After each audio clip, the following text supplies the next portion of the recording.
does she do? But to go to another woman. But what does she do? She takes the faults of her husband and she goes, boom, spills it to someone else.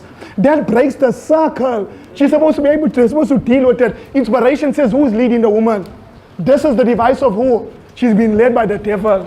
When she can go and go, now, wait, I'm coming to you, sorry, brother. If the man is threatening your life, if he's in danger in your life, then you need to speak to someone. If he's making false accusation, you need to get help.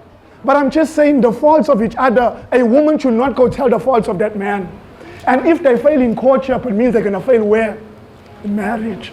If she can go tell the faults, 3 hands, let's deal, I'll come to you next, all right? I think also we have to take that in a balance as well. Yes.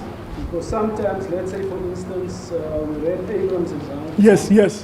Where Sarah said to him, you need to send away. Yes. And he didn't listen to that counsel. Yes. Would the wife then pursue in taking up counsel and coming to speak to him every time? Because we push them away to the friend. Because we're not listening. Yes. You see? Yes. So this thing, there has to be a balance. Yes. It's like when Paul says, husband, love your wives. Yes. Christ loves the church. Yeah. That is my instruction. Amen. So it's my instruction. I must make sure I follow my instruction. Amen. He says, wife, submit unto your husband. Yes. You understand? Yes. That is her instruction. Yes. So when we fulfill our instructions, we bring harmony. Yes. Amen. What I'm going to say is this question. When a man marries a woman and a woman marries the man, when they stand at that altar, are they perfect? I'm asking, is that man perfect? Is she perfect? That's why the prophet says, lock within your own hearts the knowledge of each other's faults. That means the husband is faulty. Husband sees wife as faulty. So there's faults in both of them, but they should never allow a third person in, no matter what, unless the life's threatened. The man is, friends, when you stand at that altar, tell me one couple you saw perfect. Not so. So she's going to see faults in him. He's going to see faults. Should they go and tell that person that this is how he is? That this is how she... And by the way, you know when inspiration rebukes it, it's always the woman. She says the woman will find a third person and speak to a friend. Brother Prince? Yes. But, you know, each party in the marriage needs to be open to reproof. Yes. Because we are always putting up Yes. We don't want to receive. We have to, yes, both parties must be willing to receive reproof, but they should never break the family circle and allow a third person in. The best person to cause that man to yield is God. She should fall on her knees. God convict his heart. As Sarah, God came to Sarah's aid and convicted Abraham to do the right thing. Sarah never go to someone else. God was the one that came in. So I'm saying if there's an issue with husband, woman, if there's something you don't want to see, she should fall on her knees. She should be a godly woman and should say, Lord, open his blind eyes, please, so that he can see. And God will do the work of opening the eyes.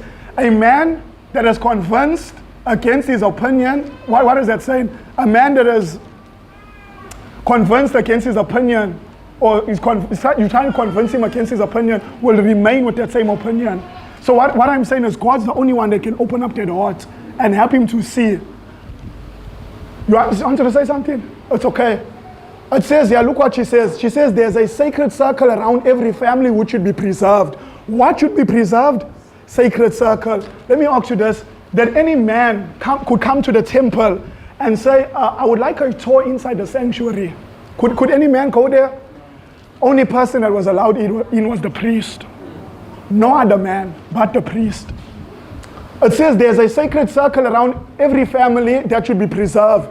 No other one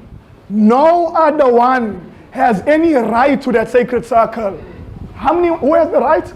No other one. The husband and wife should be all to each other. The wife should have no secrets. Please get that. Wives, if you have your husband, listen. Husband, if you had wife here, listen. Wife should have no secret to keep from her husband. If a wife could say, there's things I can't tell you, she's on a wrong path. She says there's things like, she is, oh beloved.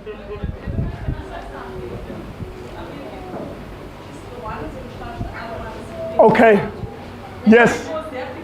No, we're talking about here. Yes, this is what we're dealing with here. We're dealing with same faiths here. It says the wife should have no secrets to keep from her husband and let the others know. Are you hearing that? Everyone knows, but the husband don't know. And the husband should have no secret to keep from his wife to relate to others. Now watch this. The heart of his wife should be the grave for the faults of the husband. And the heart of the husband, the grave for the faults, his wife's faults. A man should never utter the faults of the woman. And the woman should never utter the faults of the man. It should be the grave. And you know where you test that out? Courtship. If it's a failure in courtship, don't even take the step in marriage. You are setting yourself up. Those who are not yet. If you're already and she failed, make correctors. One minister was saying, that minister that, I would say that W.D. Frazee, powerful minister, dead man, but his tapes still live, powerful. He said that his wife's heart is one of the biggest graves there is. You know, when I heard that, and by the way, that man was an upright man, but he says his wife's heart is the biggest grave there is. And he says he has a surety that no man, no woman will know his faults and is safe with his wife. And he says her faults are safe with him. No one will know her faults. And he says nothing will quench his love for his wife. Beloved, we don't want to practice these things. Why? Stubbornness. It continues. Never should either party indulge in a joke at the expense of the other's feelings. You know, husband and wife could be sitting and someone joked, and guess what? That joke is not forgotten by the other party. Even months, because the what was said cut at the heart. Even though it was merely a joke, I was just joking with you. Yes, you were joking, but how could you make such a statement? She says that led to many separations, even divorce, a joke. I was just joking with you. Divorce. Divorce. A joke. Be careful what you say. Be careful. And wives, when you come to tell your husband his faults, be careful how you tell him. Remember, you must be submissive to him. Be careful how you utter to him his faults. Do not come with a boss attitude and think you're the boss. No, there's a Bible. I'm going to show you Bible. I'm going to show you there's a quotation. Woman's going to wish the prophet wants a prophet because of that one sentence. I'm serious, friends. We need to understand. It says, never should either party indulge in a joke at the expense of the other's feeling. Never should either the husband or wife in sport or in any other matter complain of each other to what? To others. Don't go complain to your wife to another person. Or your husband, vice versa. It shouldn't ever happen. That heart of yours is the grave of her faults. And our heart should be the grave of your faults. If that cannot be happen, that means it's a sign from heaven. Depart. If you're not yet married. Not yet married. But if you married, no departing. Pray over the matter, settle the matter, and go forward. It says, where else? Where did we stop? It says for frequently